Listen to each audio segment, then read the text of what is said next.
Dans les années 70, on a décidé de construire le libre-échange au détriment de la crise environnementale et que ce libre-échange provoque la destruction de la planète.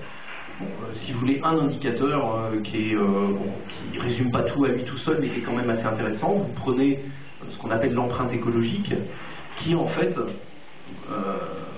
rapproche l'impact des activités humaines sur l'environnement avec les capacités de la planète à fournir des ressources et à absorber les pollutions. Bon, et si vous regardez l'augmentation de l'empreinte écologique, eh bien cette augmentation suit presque exactement l'augmentation du commerce international. Et donc le libre-échange est derrière l'ultra-productivisme qui a permis au capitalisme de prospérer, notamment à partir des années 80, est clairement responsable de la destruction de la planète. Et on ne pourra pas revenir en arrière si on ne remet pas en cause le libre-échange. Et remettre en cause le libre-échange, eh bien, il n'y a pas 50 chemins. La seule possibilité, c'est de revenir sur des mesures protectionnistes.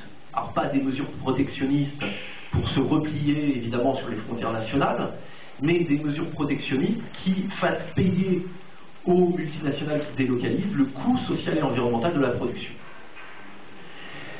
Et derrière, évidemment, lancer des négociations internationales sur des bases complètement différentes et il est prévu, je crois, d'en parler, en tout cas on en a déjà parlé au MPEP, on a déjà écrit des choses là-dessus.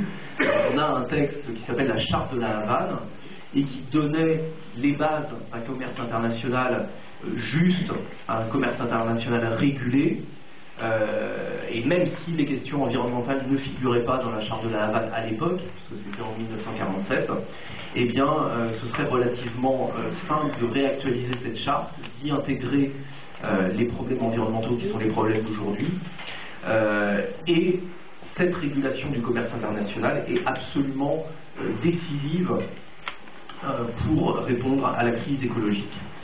Et bien sûr, à partir du moment où vous posez le problème en ces termes, ce que se refuse à faire la grande majorité des organisations, ça veut dire, logiquement, est-ce qu'on peut continuer à rester dans une organisation comme l'Organisation mondiale du commerce, qui fait de la promotion du libre-échange son objectif majeur?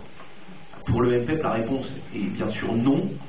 Alors certaines personnes ont pensé à une époque qu'on pouvait réformer l'OMC. Bon, on attend toujours qu'on nous montre comment il était possible de réformer l'OMC. Bon, au bout d'un moment, il faut être clair et dire si on est dans une organisation qui est impossible à réformer, eh bien, il faut en sortir.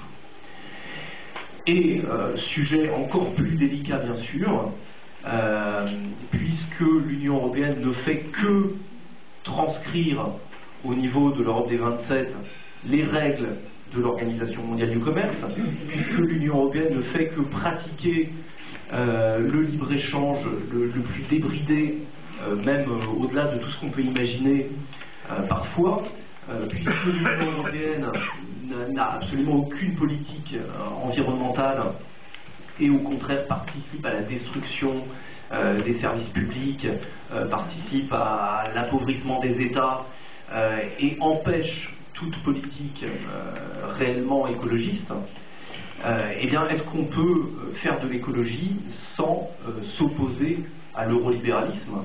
Et là encore, au MPEP, on dit non, et on explique que la désobéissance européenne, c'est-à-dire le fait de prendre des mesures en opposition avec le droit communautaire et de l'assumer, le fait de mener une politique de gauche, même si l'Union européenne l'interdit, eh bien, c'est un élément majeur dans le combat pour une écologie politique. Et je m'arrêterai là, je vous remercie.